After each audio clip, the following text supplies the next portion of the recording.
Bonjour les amis, bienvenue pour notre histoire Kamishibai. Aujourd'hui, ça va être une histoire de magie et sorcellerie. L'étoffe d'un roi. Des quatre coins du royaume, on vient honorer la naissance du prince Basile. Chacun présente son cadeau devant le nouveau-né. Un orfèvre a ciselé un carrosse miniature. Une vieille paysanne a brodé des vêtements. Un noble seigneur a rapporté des billes d'émeraude. Un sabotier a sculpté des petits sabots. Soudain, le silence se fait.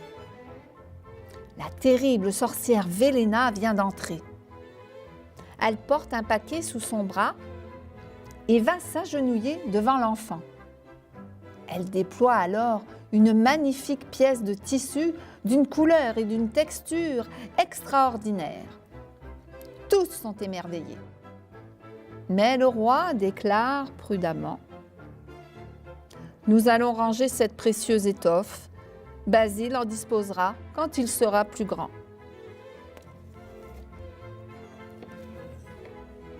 Quelques années passent. Velena rend souvent visite au prince.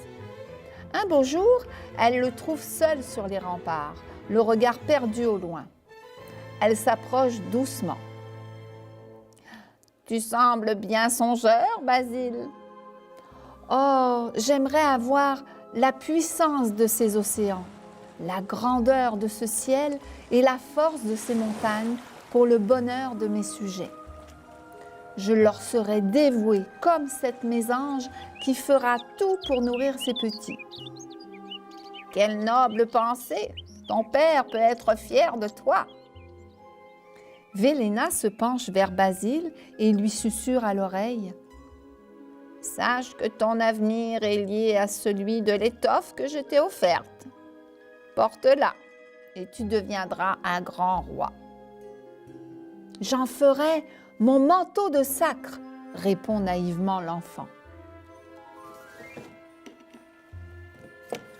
À la mort de son père, Basile devient roi.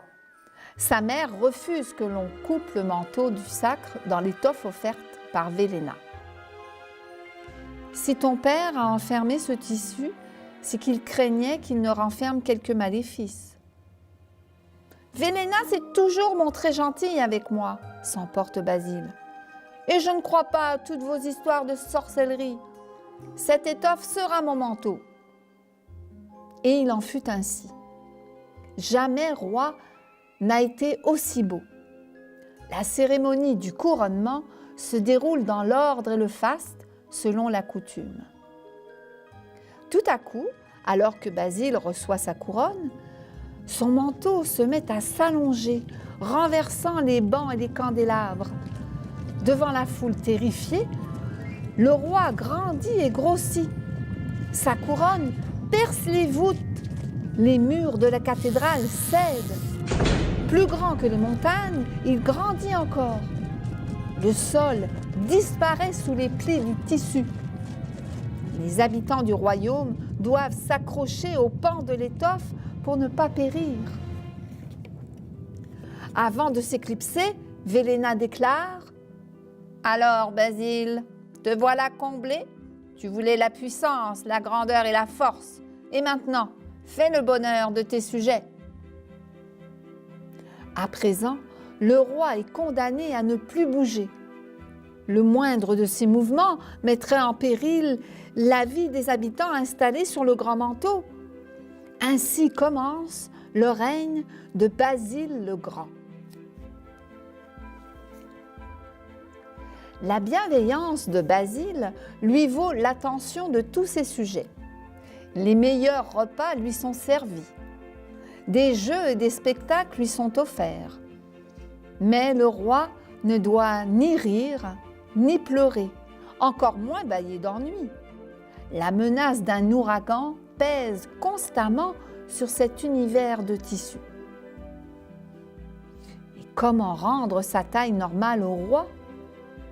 Les savants font appel aux médecins, les médecins convoquent les magiciens interrogent les sorciers, et les sorciers s'en remettent aux savants.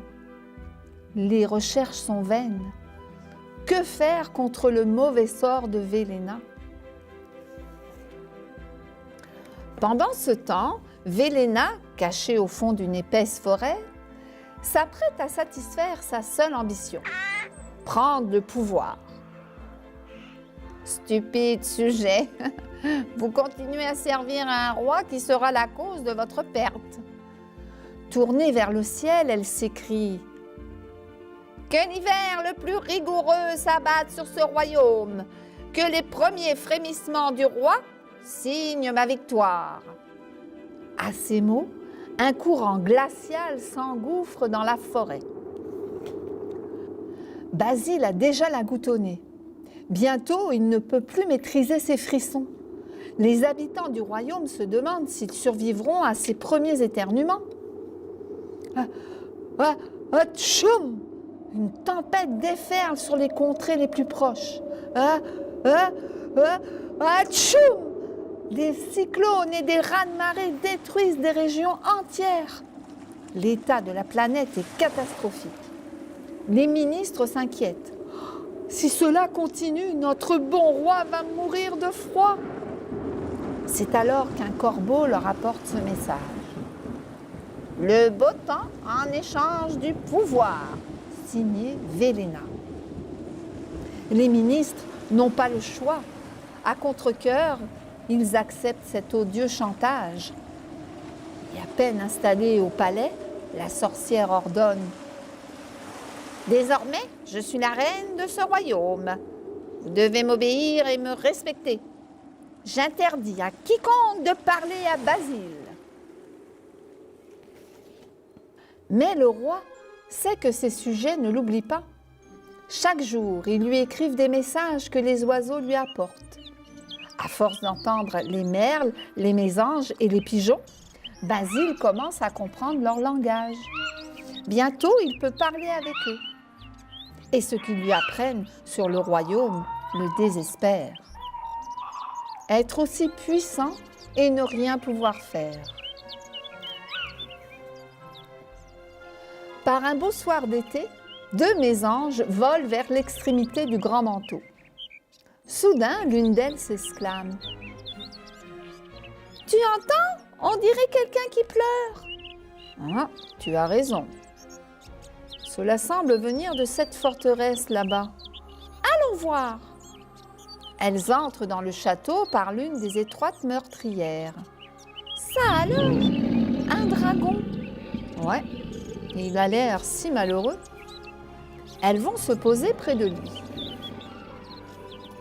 « Hé, dragon, pourquoi tu pleures? »« On m'a volé mon trésor. »« Comment ça? » ?»« Une sorcière m'a promis monts et merveilles si je le lui prêtais rien qu'une journée. Et elle n'est jamais revenue. »« Une sorcière? Mais quel est ton trésor? » ?»« Une étoffe magnifique. Elle permet de réaliser des vœux, de jeter des sorts. La menteuse est repartie si vite qu'elle en a oublié ceci. »« Une aiguille? » ?»« Oui. Elle seule peut rompre l'enchantement en ouvrant le nœud qui arrête le tissu. Confie-nous cette aiguille et nous te promettons de retrouver ton étoffe. Prenez-la et revenez vite. » Les oiseaux s'en retournent auprès du roi. Ils lui montrent l'aiguille. « Ne perdons pas de temps, dit Basile. Allez vite, déliez ce nœud pendant qu'il fait encore nuit. »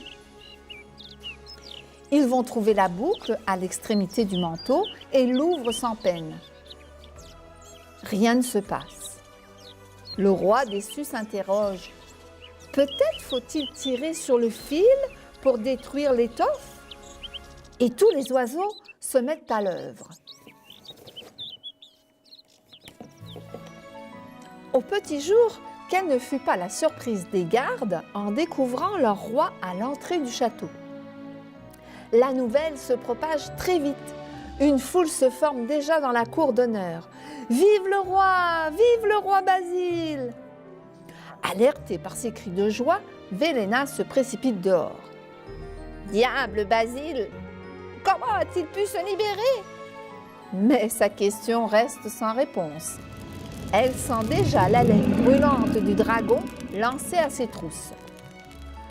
Affolée, elle prend ses jambes à son cou. Jamais on ne vit sorcière courir aussi vite. Et c'est ainsi que se finit ton histoire, Kamishibai. Et maintenant, nous allons rejoindre Madame Caroline pour un bricolage royal. Merci, Madame Valérie. Maintenant que tu as écouté la belle histoire de l'étoffe du roi, est-ce que tu te souviens comment le roi y faisait pour manger? Regarde, on fait une belle montgolfière. Alors, sur l'Internet, tu vas chercher les patrons et tu peux les mettre sur des cartons. J'ai 2 cartons différents et on les découpe. Alors, je coupe en suivant la ligne le plus droit possible, naturellement, si on veut avoir une belle boîte. Hein?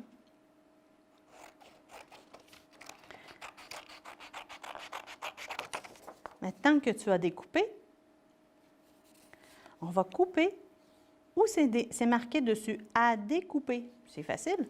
Alors, c'est les petites lignes pointillées. Alors là, on donne un coup de ciseau sur la petite ligne pointillée.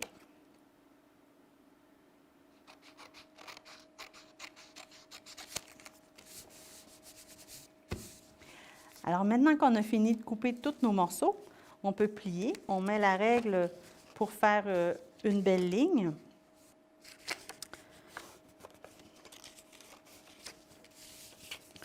Tu peux prendre aussi un objet un peu pointu ou qu'importe, juste pour te faire des lignes pour que ta boîte soit bien droite. Voilà. Maintenant qu'on a fait nos plis, on va mettre la colle ici. C'est marqué dessus, la boîte, collée. Donc, je viens placer mes petits carrés dessus. Ça, c'est de la colle qui colle sur les 2 côtés. Alors, quand on roule, ben, ça vient à coller. Voilà. Alors, la boîte est terminée. Maintenant, on peut coller nos bandelettes. Alors, on en met une de chaque côté.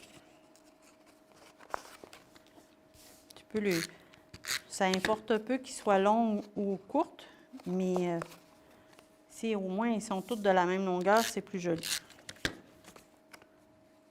Voilà.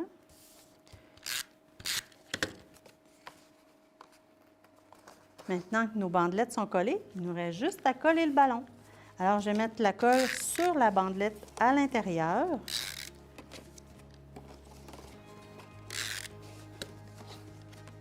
Hop, là. Comme ça. Et je vais venir placer mon ballon à l'intérieur.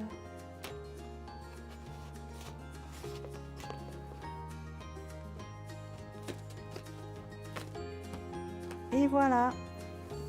Alors maintenant qu'on a terminé notre montgolfière, on se revoit dans une prochaine émission avec un nouveau bricolage. Au revoir.